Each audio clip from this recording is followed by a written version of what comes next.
Hey everyone, welcome back to the B-Movie Bunker. Today we're looking at Thor: The Dark World. This is basically Thor 2, brought to us by Alan Taylor as the director, who's done a lot of TV. He's done like Sopranos, Mad Men, Game of Thrones, Boardwalk Empire. The guy knows how to tell a story and knows how to direct, and it really shows in this film. This movie this is what a superhero movie should be. You've got plenty of action, you've got good story, you've got good characters, you've got comedic elements as well, because you need comedy to break up all that action. Otherwise, I like action, but there needs to be breaks in that as well. And comedy, well placed, serves the story really well, and that has this. Chris Hemsworth, great as Thor. Tom Hiddleston, marvelous as Loki. You have Natalie Portman again. You've got all the people you've come to know from the first Thor movie are back, and you have Christopher Eccleston now as Malekith, playing the Dark Elf, who seeks to basically destroy the universe. That's what bad guys do in movies. They want to destroy everything. Or at least put the universe back to the way it was when the Dark Elves ruled, which was a universe of darkness. So much about this movie that was just so good. I mean, the visual effects are just absolutely incredible. All the shots of Asgard. The fight scenes are just, I don't want to spoil things, but just the way everything was shot and directed just worked so well. And as I said, the comedic elements in it, this is actually a funny movie. I mean, like, not just like a chuckle here and there. It's actually funny without making it just a spoof or a comedy. This is still an actiony superhero, comic book movie. It just has good comedy in it as well. And the way it's delivered, and even subtle little things, it just shows up so perfectly, and the timing is great, and just everything gels so wonderfully. This is what, as I said, what a comic book movie strives to be. The score is just absolutely brilliant and perfect for this.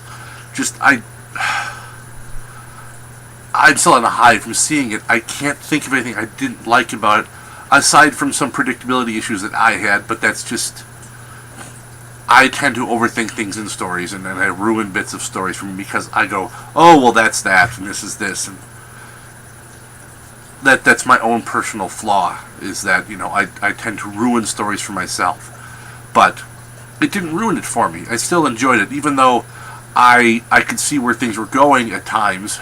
It didn't ruin the story for me. I still look forward to how they were going to get there, what path they were going to take to do that.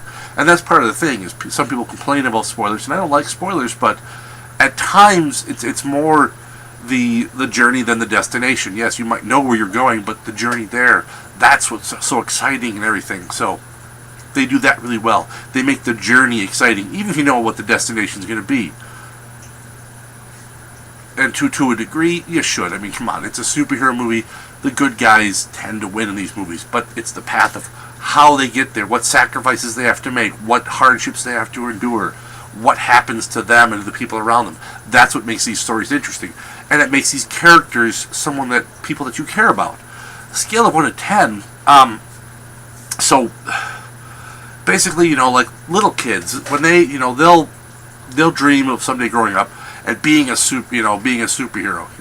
That's what little kids do. Aside, like firemen, policemen, blah, blah, blah. But some of them, they want to be Spider-Man, they want to be Batman, they want to be Iron Man, all that type of stuff.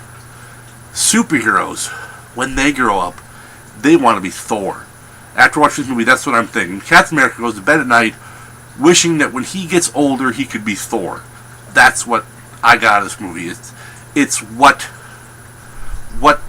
comic book films should be striving for every time, is hitting this mark.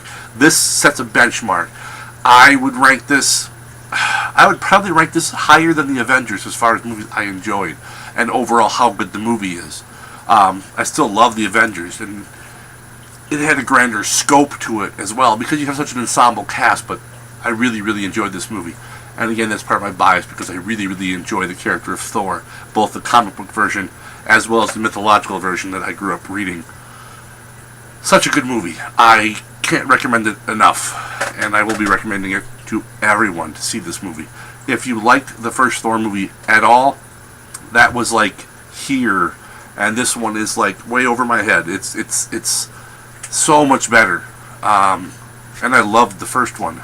This one is just, it's an incredible film. So that's all I have for this one. Till next time, why don't you all stay safe out there in the wasteland? Oh yeah, and Jamie Alexander, who plays Sif, is, apparently rumored or in talks to play Wonder Woman in the DC universe. I think that's an excellent choice. I think she could pull off the character. She pulls off Sif. She pulls off the strong, fierce warrior type woman. That's what you need for a Wonder Woman character. And she's already got the look down. She's got the look. So, boom. DC, get her, write a good story, take some advice from Marvel, invest in a story. You'll have a hit. So, good night, folks.